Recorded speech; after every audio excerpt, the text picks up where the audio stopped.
Bonjour et bienvenue dans un nouvel épisode Live from the Heart, le podcast pour vous aider à vivre et contribuer depuis l'espace du cœur tous les jours un peu plus. Je suis Anne-Claire Méret et aujourd'hui c'est un épisode en solo. Un petit épisode Life Update pour vous raconter un petit peu ce qui se passe dans ma vie, les choses importantes du moment et puis voilà, partager un petit peu mon actualité, ce que je fais actuellement, ce qui est important pour moi aussi et, euh, et voilà, et comment se passe mon été. Donc c'est vraiment un épisode sur ma vie, quoi. Donc je sais que plusieurs personnes attendent ces épisodes-là parce que je reçois vos messages et souvent vous aimez bien mes épisodes en solo, donc je continue. J'espère que ça continuera de vous intéresser.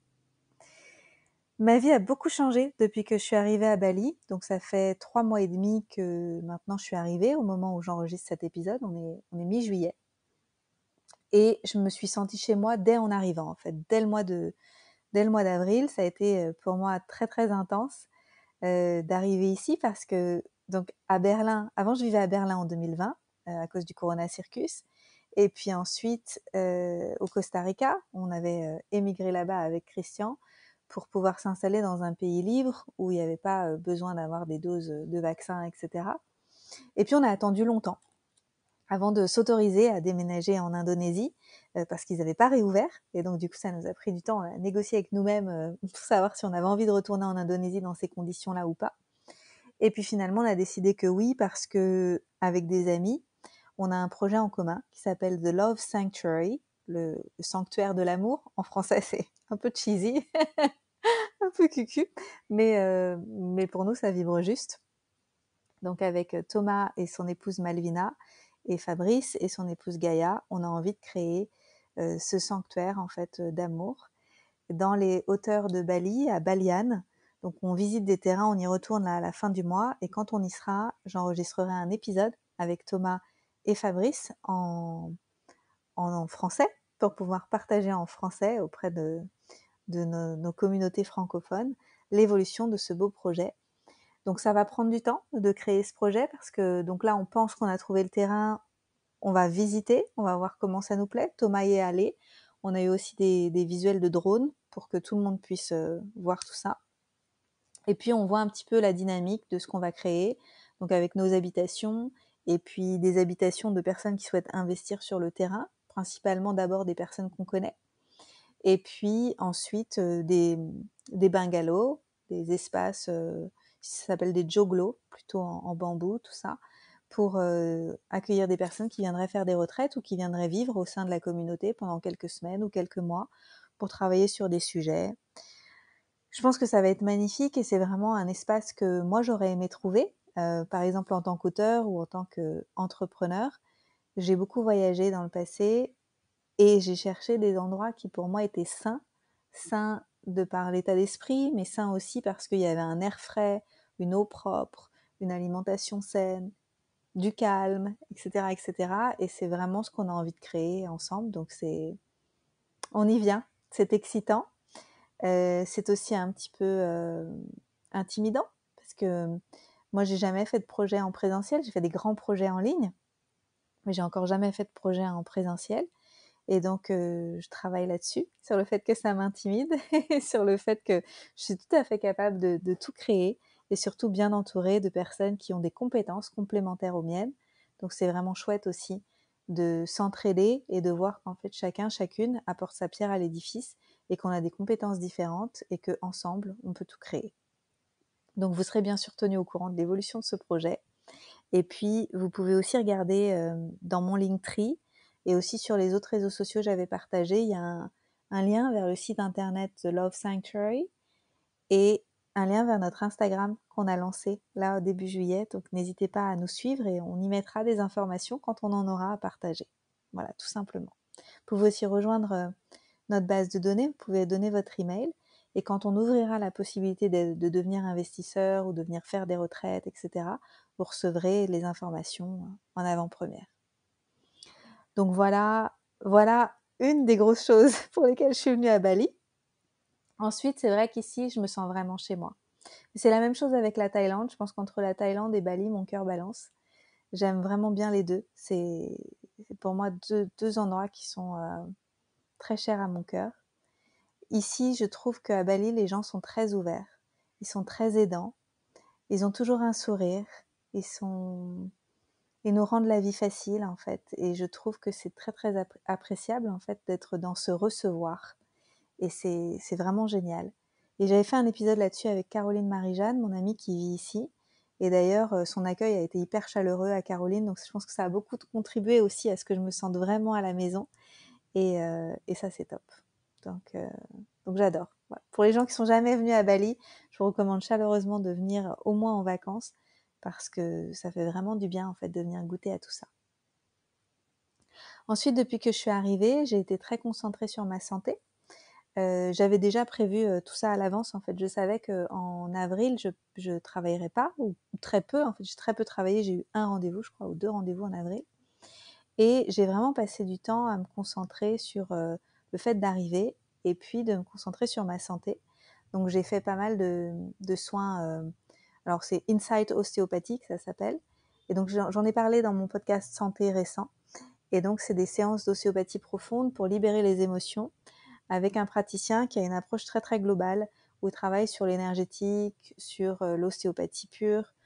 Il travaille aussi en naturopathie, en biorésonance et il est aussi thérapeute, psychothérapeute, etc. Donc il a beaucoup beaucoup de choses pour pouvoir m'aider. Et donc on va travailler à libérer des couches d'émotions qui étaient enquistées et qui sont prêtes à être remises à la surface et libérées parce que je me sens plus en sécurité dans ma vie, parce que je me sens plus solide et quand il y a cette sécurité, en fait, il y a des nouvelles couches qui sont disponibles et donc je m'occupe de ça en ce moment. Donc je fais ça avec Phil. Donc j'ai vu beaucoup en arrivant, toutes les semaines. Et puis maintenant, je le vois toutes les 2-3 semaines. Et puis, euh, et puis j'ai fait des tests approfondis au sein d'un centre de soins pour voir où j'en suis physiologiquement.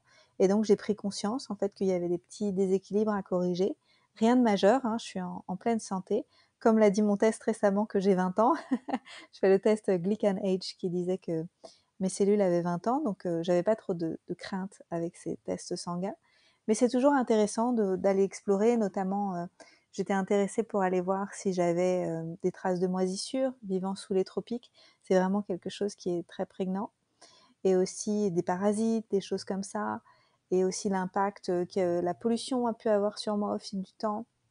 L'impact aussi des, des ondes électromagnétiques, des choses comme ça qu'ils ont pu voir au sein des tests. Et donc voilà, je suis en train de voir qu'est-ce que je peux mettre en place pour corriger mes déséquilibres. Mais je n'arrive pas à tout faire en même temps parce qu'ils ont partagé un gros protocole qu'ils ont suggéré que je ne pouvais pas commencer parce que j'ai un gros stage de danse au mois d'août. Et donc, si j'avais commencé le protocole, en fait, ça m'aurait mis KO. Et j'ai beaucoup de choses à faire au mois de juillet. Et donc, après, il y a le stage de danse qui arrive. Donc, je ne peux pas tout faire en même temps. Donc, possiblement, j'irai faire des thérapies, IV thérapie, des intraveineuses qu'ils ont suggérées. Et puis, je prendrai peut-être quelques compléments alimentaires, je vais voir. Et j'avais aussi prévu avec Christian d'aller faire des intraveineuses, pardon, des traitements à l'ozone, en fait, où ils extraient du sang dans un contenant à l'extérieur, ils mettent de l'ozone dedans et ils réinjectent le sang. Et donc, ça permet de booster le métabolisme de nos cellules pour pouvoir faire un travail de nettoyage et libérer ce qu'il y a besoin de libérer. En fait, c'est vraiment un boost du métabolisme. Et donc, ça, c'est prévu qu'on le fasse aussi dans les semaines qui viennent. Donc, voilà un petit peu le focus depuis que je suis arrivée. Et puis avec Christian, on a prévu de se marier cette année. Donc on a commencé les recherches pour voir comment on peut se marier physiquement à Bali et que ce soit validé, ou si on peut se marier à distance en France avec un avocat, etc., voir un petit peu un notaire, voir comment on peut faire ça à distance. On est en train d'explorer les différentes possibilités. Il semblerait que si on choisisse de se marier à Bali, on soit obligé de faire un mariage religieux. Ce qui risque de complexifier un petit peu les choses. Et après, il faut faire valider auprès de son ambassade, mon ambassade, etc. En sachant qu'il n'y a pas d'ambassade d'Allemagne et de France à Bali même. Il faut aller à Jakarta, ou tout faire à distance, ou attendre qu'il y ait un représentant de nos ambassades qui vienne à Bali, ce qui arrive de temps en temps, je crois tous les 2 mois, en tout cas pour la France. Donc, à voir comment on organise tout ça. On envisage aussi que si c'est trop compliqué d'aller se marier ailleurs, en fait, dans un pays où c'est plus facile, on en profitera pour faire un voyage et puis une lune de miel en même temps. On verra comment on va s'organiser.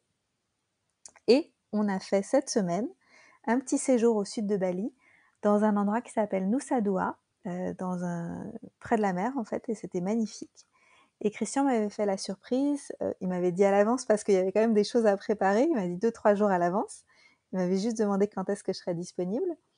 Il m'avait fait la surprise de contacter un couple de prêtres et de prêtresses, et couple prêtres et prêtresses balinais, que j'ai déjà rencontré parce que je suis allée faire un melukat avec eux. Melukat, c'est une bénédiction, une purification à l'eau. J'étais allée chez Thomas Carrière et Malvina au mois de mai faire cette purification absolument magnifique. Et donc là, Christian avait demandé si c'était possible d'avoir une purification spéciale, une bénédiction, quelque chose pour nous, pour notre union, mais aussi pour mes 40 ans, qu'on fasse ça en même temps en fait.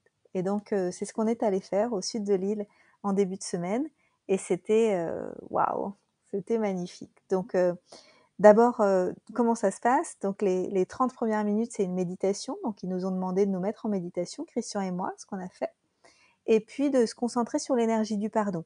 Demander pardon aux personnes à qui on a fait du mal, volontairement, involontairement, et puis accepter le pardon de la part de personnes qui nous ont heurtés dans la vie. Et donc on imagine qu'elles sont là et qu'elles nous demandent le pardon et qu'on leur accorde le pardon pour pouvoir libérer nos cœurs et pour revenir dans un espace de neutralité et d'amour. Et, euh, et donc c'est ce qu'on a fait. Je suis assez familière de ces pratiques parce que en 2018, je me suis formée auprès de Olivier Clerc pour organiser des cercles de pardon. Et donc ces pratiques de pardon font déjà partie de ma vie. Et ça m'a beaucoup aidée à libérer mon cœur, à me rapprocher d'une énergie d'amour absolument magnifique pour pouvoir m'autoriser de plus en plus grandes et belles choses dans ma vie. Et donc c'était pas surprenant qu'il nous demande de faire ça. Et puis après, j'ai vécu d'abord la purification. Donc, il était un peu tard en plus dans la journée, donc il faisait noir, il faisait pas très chaud, et l'eau était pas très chaude, mais tout s'est bien passé. Et donc, la prêtresse m'a mis de l'eau sur moi, de l'eau et des fleurs en fait, l'eau bénie qu'ils avaient bénie pendant la méditation auparavant. Et puis, elle m'a aidée à libérer en fait dans tous mes centres d'énergie, tous mes chakras, tout ce qui était bloqué et qui empêchait le flot naturel de l'amour, de la vie en fait en moi. Et donc c'est ce travail-là qu'on a fait pendant à peu près une demi-heure. Et puis à la fin, le prêtre m'a mis une coconut sur la tête, renversé une coconut sur la tête, pour me nettoyer avec l'énergie de la nature. Enfin, j'imagine que c'est pour ça. Et puis ensuite, il m'a donné une autre coconut à boire. Et donc c'est comme ça que ça s'est terminé. Puis je suis allée me changer et puis ensuite j'ai assisté à la purification de Christian. Et puis ensuite, on a été bénis. Donc on était changés, on s'est changés, on avait une tenue qui était similaire, du coup on avait prévu pour plutôt la bénédiction de notre union. Et là, il y a eu toute une partie méditation, où ils nous ont balancé de l'eau, et puis ils nous ont fait manger des fruits qu'ils avaient bénis ensemble. Et puis, après, voilà, ça s'est terminé un petit peu comme ça, c'était très très beau. Et puis on a pris des photos que vous pouvez voir sur les réseaux sociaux. Certainement, quand le podcast sera publié, j'en aurai partagé certaines. Et puis, on a dîné avec eux. Ils avaient fait un dîner maison. Et donc, on a dîné avec eux. On a parlé de la vie. On a parlé de laisser nos âmes prendre vraiment plus de place dans nos vies et nous guider. C'est ce que moi, j'appelle vivre depuis l'espace du cœur, en fait, tout simplement. Et même si eux, ils utilisent d'autres mots.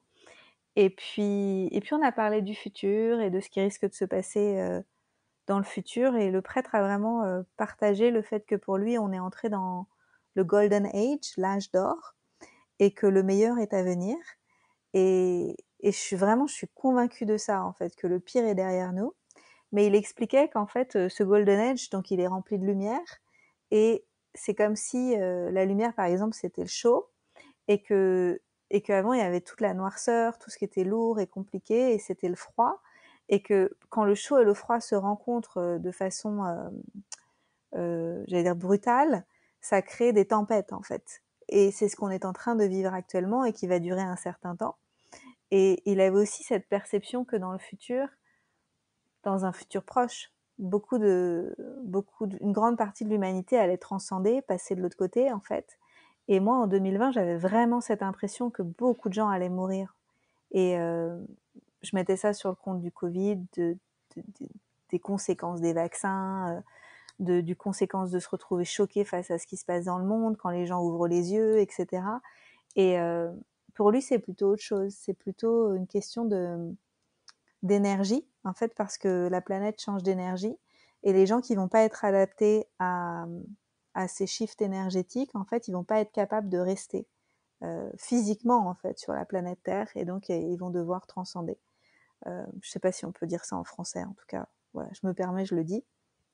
Mais de l'autre côté, c'est l'âge d'or et on va vivre des années magnifiques et j'espère qu'on va pouvoir les voir, en tout cas au maximum, dans ce temps de vie qui nous reste, chacun, chacune, donc contemporain, parce que j'ai vraiment envie d'y goûter, j'ai vraiment envie d'y participer et je sens que je suis en grande partie venue pour ça, dans cette incarnation sur Terre, pour incarner plus d'amour et aider les gens qui s'éveillent à occuper leur place et à se sentir bien pendant cette transition et à créer en fait le plus beau futur possible.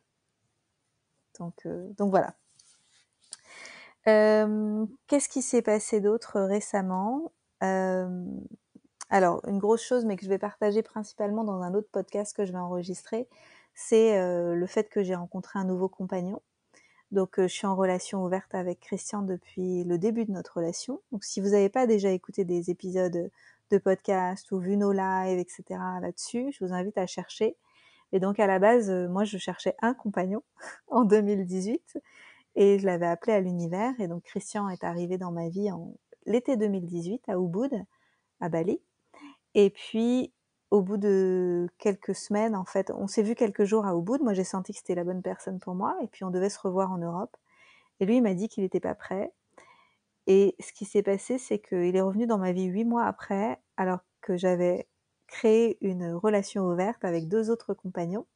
Et il a accepté d'être dans cette dynamique de open relationship ou polyamour, comme on dit, pendant un certain temps, puisqu'on a donc commencé en 2019 notre relation en mai 2019 sur cette base-là, et ça a duré jusqu'à juillet 2020, où j'ai cessé de voir mon deuxième compagnon avec lequel j'étais 1 an et demi, à cause du Covid, parce que je pouvais plus le revoir.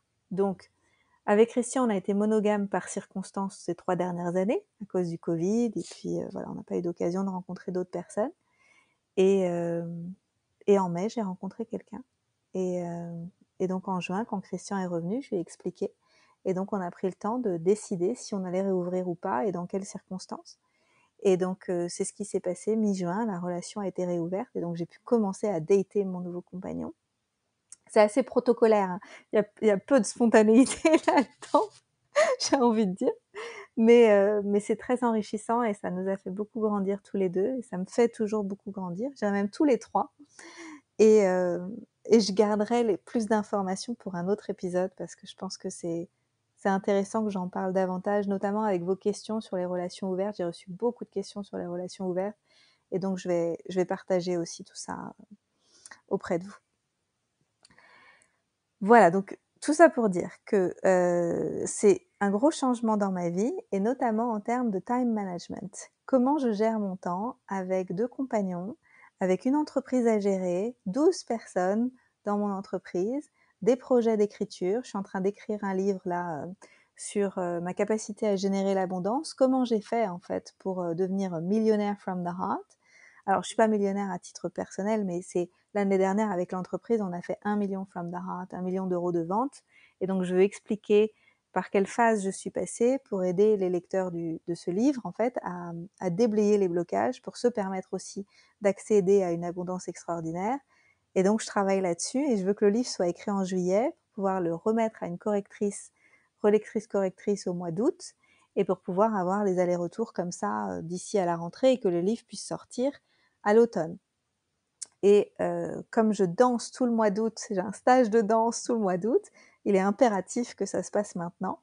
Et donc j'ai l'écriture du livre, la gestion de l'entreprise, la préparation de tout ce que j'ai à préparer avant le stage de danse pour que la rentrée soit prête, et puis le dating, voilà. Et puis tout ce que ça soulève de conversations importantes avec Christian, qui a donc aussi généré une nouvelle dynamique dans notre relation, où j'ai dû être encore plus présente que ce que j'étais.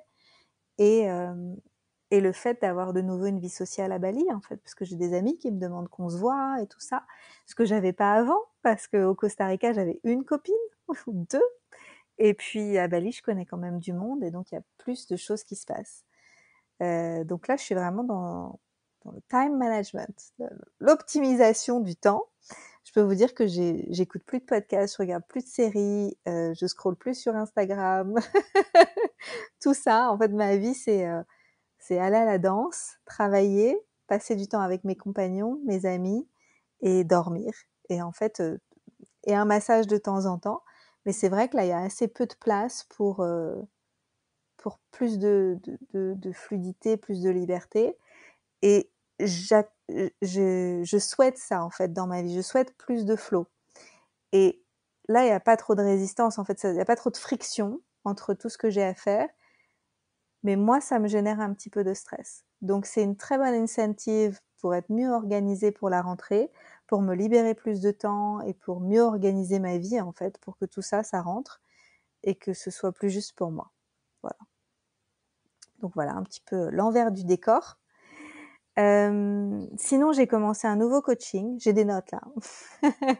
Donc, j'ai commencé un nouveau coaching pour pas oublier de partager des choses. Je travaille avec une personne qui s'appelle Céline Dacosta. Je l'ai contactée parce qu'il y a eu pas mal de synchronicité en fait. D'abord, Caroline Marie-Jeanne m'en a parlé quand je me suis installée à Bali. Elle m'a dit, tiens, elle habite à Bali, cette personne, elle pourrait t'intéresser, celui-là. Et puis ensuite, je me suis rendu compte que Thomas la connaissait. Donc moi, j'ai investi dans une boutique que Thomas a créée avec sa femme. Et Céline a aussi investi dans la même boutique. Et donc, ils se connaissent bien depuis un certain temps avec Thomas et Malvina. Et puis, j'ai vu que Céline avait coaché des personnes que j'admire beaucoup, notamment Sorel Amore et notamment aussi Manifestation Babe, Catherine Zenkina. Et donc, je me suis dit que oui, en fait, c'était tout à fait juste que ce soit la bonne personne pour moi. Et on a commencé un travail profond sur ma capacité à faire sens de mon histoire, à voir les incohérences des histoires que je me raconte dans ma tête, là où il y a une disharmonie, qui font que quand je raconte mon histoire au monde, à vous par exemple, là dans un podcast ou à un journaliste ou quand juste je parle de qui je suis, qu'est-ce qui fait qu'il peut y avoir des espaces où la lumière ne passe pas parce que c'est trop flou ou c'est pas assez comment dire, il y a un manque d'alignement entre ce que je pense que je suis et qui je suis. Voilà, toutes ces choses-là, en fait. Et donc, on vient pointer là où il y a des nœuds conscients, inconscients. Et elle est très, très douée à ça, Céline Dacosta. Elle a vraiment c'est très pointu, en fait, son travail. C'est très spécifique. Elle aide les gens à raconter leur histoire de la façon la plus impactante possible parce que elle les aide à avoir plus de cohérence à l'intérieur qui vibre à l'extérieur. Et donc, c'est un travail hyper profond. J'ai eu que 2 séances pour l'instant, mais c'était waouh. Après les 2 fois, j'étais décalquée, j'étais épuisée. J'avais juste besoin de prendre un bain et de parler à personne, juste pour intégrer la séance. Elle m'a donné aussi des pratiques de embodiment. Et on travaille beaucoup sur le côté féminin-masculin parce que on a noté cette tendance où j'ai tendance à séparer un peu les choses, présent, passé, passé, futur, féminin, masculin, mon travail en français, mon travail en anglais, etc. Et en fait, il y a vraiment un travail de réunification qui est en train de se faire et de réharmonisation à l'intérieur. Et je vois que c'est exactement le bon timing pour moi aussi, parce que je travaille beaucoup sur l'incarnation de mon féminin, en fait, faire plus de place à mon féminin en ce moment, notamment grâce à la danse. C'est pas pour rien, ça fait 3 ans que j'attendais de danser le zouk brésilien. Et là, maintenant que ça arrive, je comprends vraiment pourquoi, parce que c'est une danse qui me permet d'être 100% dans mon féminin. Je suis le masculin, je dois faire confiance au masculin, juste, juste suivre le flow et me laisser guider. Et c'est juste absolument merveilleux, en fait, d'être dans cet espace-là. Je sais pas si vous avez vu des vidéos zouk brésiliens, j'en ai partagé pas mal sur les réseaux sociaux. Si vous avez de la curiosité, allez regarder, mais c'est magnifique. Et c'est exactement le moment pour moi d'incarner plus de mon féminin, non pas que je n'y sois pas connectée, parce que je travaille quand même from the heart, il y a quand même un grand flow dans tout ce que j'ai créé, mais je sens que mon masculin euh, a beaucoup tenu la barre ces dernières années, même en fait depuis longtemps. Je pense depuis petite fille, c'est plus le masculin auquel je faisais confiance, je pense. En tout cas, mon masculin à moi, parce que je le considère fiable, solide, je peux me reposer dessus, tandis que le féminin est plus dans l'émotionnel, plus intangible, plus de difficulté à me reposer dessus. Et donc voilà, il y a vraiment ce travail là de réunification magnifique qui est en train de se vivre à l'intérieur de moi. C'est à la fois bouleversant, à la fois évident. Et j'ai de l'aide, parce qu'il y a donc Céline, il y a aussi Robin, ma coach, avec laquelle je travaille dessus. Donc Robin, c'est ma coach au sein du mastermind de Regan Hillier, MMM. Et donc ça fait 2 ans et demi déjà que je suis dans ce mastermind, et ça fait 1 an et demi que je suis coachée chaque mois par Robin. Et puis je travaille dessus aussi avec Pierre-Antoine Catrice, avec qui j'ai eu une belle séance cette semaine. Pierre-Antoine qui est mon thérapeute coach depuis 2017, je crois, déjà. Et donc je le vois une fois par trimestre. Et là on a eu une belle séance d'anniversaire la semaine dernière, où on a travaillé justement sur faire plus de place à ce féminin. Et je pense que c'est ce qui va m'amener à l'étape supérieure en fait de vie, en fait, tout simplement, ce que je vais créer pour mon prochain chapitre. Et je pense que ça va être encore plus beau que ce que je peux imaginer. En tout cas, je le sens. Ça va être magique. Voilà, qu'est-ce que j'ai d'autre à partager? Je crois que j'ai fait quand même pas mal le tour. On vient de trouver une maison. On est en train de négocier les détails du bail, notamment le fait d'avoir une machine à laver avec Christian. Donc on va pas, parce qu'il y a très peu de machines à laver ici à Bali dans les maisons à louer, parce qu'en fait il y a des laveries partout. Mais moi je veux pas aller à la laverie si je loue une maison pour 1 an. Je veux avoir ma machine à laver, surtout que à la laverie ils ont tendance à abîmer les vêtements et puis à pas utiliser des produits naturels comme nous on préfère. Donc voilà, on est en train de négocier un contrat de location et du coup on ira habiter du côté un petit peu au-dessus de Canggu. Donc Canggu c'est à la mer. En ce moment on est à Ubud depuis qu'on est arrivé, notamment parce que mon stage de danse se trouve à Ubud. Et à partir du mois de septembre, on déménagera donc à la mer, ce qui est mieux pour nous parce qu'on pourra marcher pieds nus tous les jours, voir le coucher du soleil tous les jours sur la mer. On pourra aussi avoir des animaux qu'on ira promener à la mer. Voilà, on pourra avoir des chiens. Voilà, ça va venir si le propriétaire l'accorde. Donc voilà, il y a cette vision qu'on veut créer à partir du mois de septembre. Et puis volontairement, moi j'ai fait de la place dans mon agenda pour vis-à-vis du travail parce que j'écris mon livre. Et puis après, il y a aussi d'autres livres que j'ai envie d'écrire aussi cette année. Mais d'ailleurs, juste une petite parenthèse à propos des livres, je voyais que j'avançais pas beaucoup sur mon livre et donc j'ai pris quelqu'un dans mon équipe, Émilie. Coucou Émilie, si tu écoutes. Merci beaucoup d'être là. Et donc elle me tient pour responsable chaque semaine, elle attend un nouveau chapitre. Et donc ça m'oblige à avoir cette régularité en fait de finir les chapitres, quitte à me coucher tard ou me lever tôt, mais ça m'engage. Et ça c'est important en tant que chef d'entreprise ou d'auteur ou de créateur, peu importe ce que vous créez, d'avoir des deadlines parce que sinon il y a des choses qui vont durer ad vitam aeternam. Moi ce livre je l'écris depuis 7 mois. Si j'ai pas de deadline avec quelqu'un qui m'attend, en fait je peux encore passer 1 an à l'écrire et puis je vais m'essouffler, puis je vais me fatiguer, et puis voilà, alors qu'en fait il est là, il existe déjà, il y a juste besoin que je m'y mette sérieusement. Donc il arrive. Voilà ce que je voulais ajouter. J'ai aussi pour désir de créer plus de revenus passifs. Donc, je me suis beaucoup évertuée à gagner de l'argent, en fait, ces 10 dernières années. Apprendre à gagner de l'argent, à créer de la valeur à partir de qui je suis, à créer des offres qui fonctionnent, à créer une communauté qui a envie d'acheter ce que j'ai à créer, tout ça, ce que j'ai créé et tout ça. Mais je sens que dans le futur, les choses vont changer parce qu'il va y avoir le Love Sanctuary, il va y avoir plus de place pour des livres que je veux écrire. Et je me rends compte aussi que j'ai envie d'avoir plus d'espace dans mon agenda et donc moins de rendez-vous. Et donc, une des premières étapes, ça a été il y a 2 ans d'arrêter de faire de l'individuel, du coaching individuel, sauf incluant dans certains programmes où j'ai continué à faire du coaching individuel, notamment dans mon mastermind pour les entrepreneurs avancés. Peut-être que j'en referai d'ailleurs dans l'année qui vient, on verra. J'ai appris à mieux déléguer et donc à ne faire maintenant que du groupe. Mais pour l'étape d'après, je pense que c'est vraiment pour moi ce qui va être intéressant, ça va être d'investir l'argent qui a été gagné dans des projets qui ont du sens. Donc on cherche aujourd'hui avec Christian, on explore différentes entreprises dans lesquelles on investit qui vont nous rapporter de l'argent dans le futur. Et puis d'investir aussi dans l'immobilier. Mais ça va venir après qu'on ait investi dans Love Sanctuary, parce qu'on a besoin de savoir d'abord combien on met dans ce projet collectif. Et puis ensuite, on verra pour pouvoir investir aussi dans des propriétés pour pouvoir diversifier en fait nos revenus. Donc c'est vraiment cet objectif-là dans les temps à venir. C'est excitant.